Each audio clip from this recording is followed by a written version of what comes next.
집그녀의 세상 모든 집 이야기.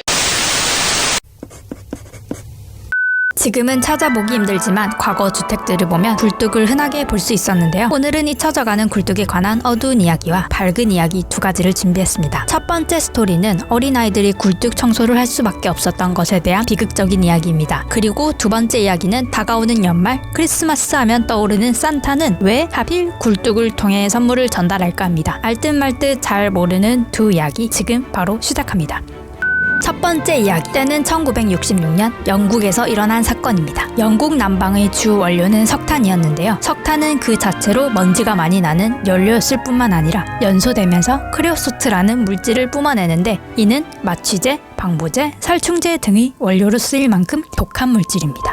유럽의 전통 주택에 자주 사용한 석탄은 불을 떼면 굴뚝을 타고 굴뚝 안쪽 벽면에 독한 물질인 크레오소트가 엉겨 붙는데 인화성이 또한 높아 쉽게 불이 붙는 위험한 특성을 가지고 있어 화재 주요 원인이 됩니다. 과거 이 물질로 인해 초대형 화재가 발생했고 이로 인해 많은 집들과 사람이 타 죽는 비극이 발생했습니다. 이에 정부는 굴뚝을 더 좁게 만들고 자주 청소하도록 하는 법을 만들었는데요. 하지만 이 법으로 인해 수많은 가난한 아이들이 비참하게 희생되었습니다. 굴뚝을 청소하는데 왜 가난한 아이들이 희생되었을까요? 설마 아이들을 노예로 부렸나? 라고 생각하시겠지만 그렇습니다. 사실입니다. 이 끔찍한 일은 바로 19세기 말 안전한 굴뚝 청소 도구가 도입되기 전까지 계속되었는데요. 좁은 굴뚝을 청소하기에 어른의 몸으로는 들어갈 수조차 없었기 때문이었다고 하는데 꼭 사람이 직접 들어갔어야 했나라는 생각이 듭니다. 이러한 이유로 체구가 작은 어린아이가 직접 굴뚝 안으로 들어가 크레오소트와 먼지들을 제거해야 했는데 그 시대에는 인권이 중요하게 여겨지지 않았던 때이므로 어린아이를 도구로 활용하는 게 당연했습니다. 주로 가난한 집 아이들이 헐값에 굴뚝 청소부로 팔려가게 되었고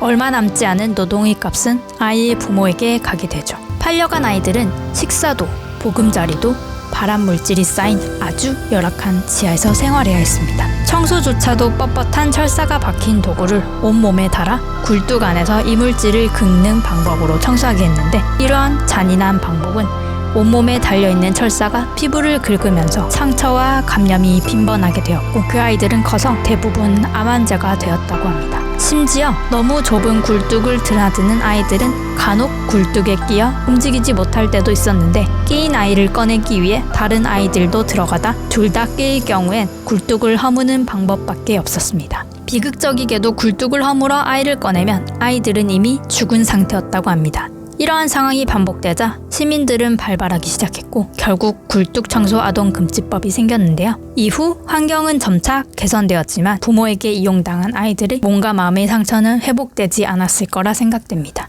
두 번째 스토리는 바로 산타는 왜 진문이 아닌 굴뚝으로 다녔을까입니다. 크리스마스 이브 밤이 되면 산타가 착한 아이가 사는 집 굴뚝에 몰래 들어가 선물을 두고 가죠. 요즘 아이들은 똑똑해서 산타는 이란 걸 알겠지만 라떼만 해도 말이죠. 존재를 믿었던 것 같습니다.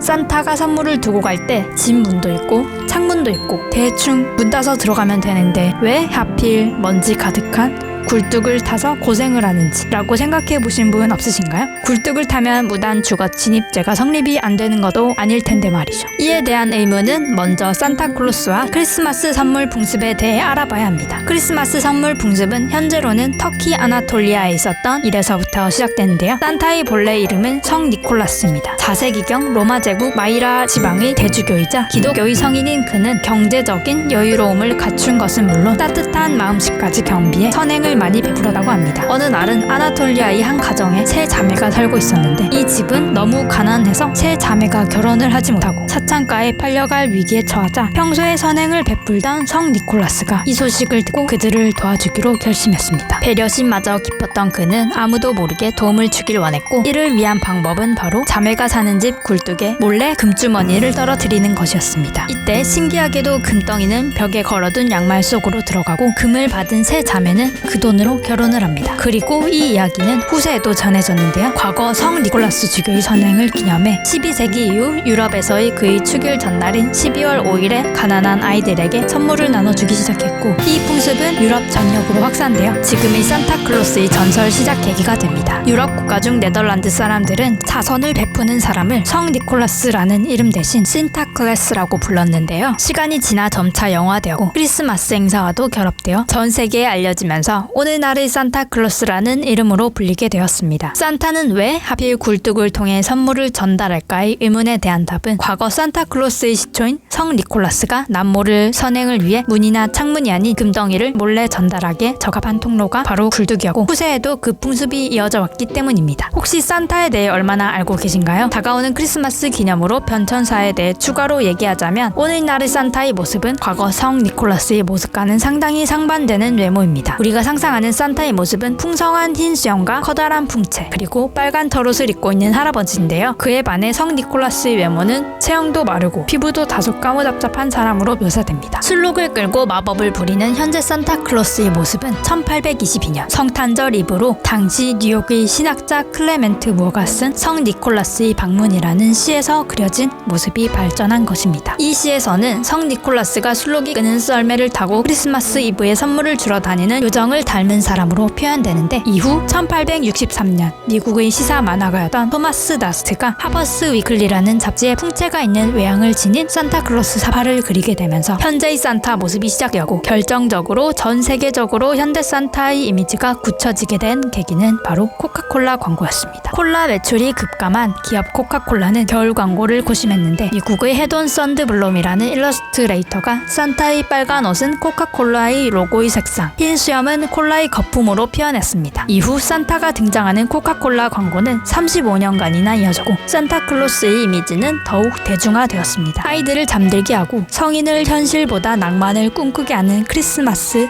그리고 연말 사랑하는 가족, 연인, 친구와 어떻게 보내실 계획이신가요? 댓글 남겨주세요. 그리고 따뜻하고 행복한 하루 되세요. 그럼 전 이만!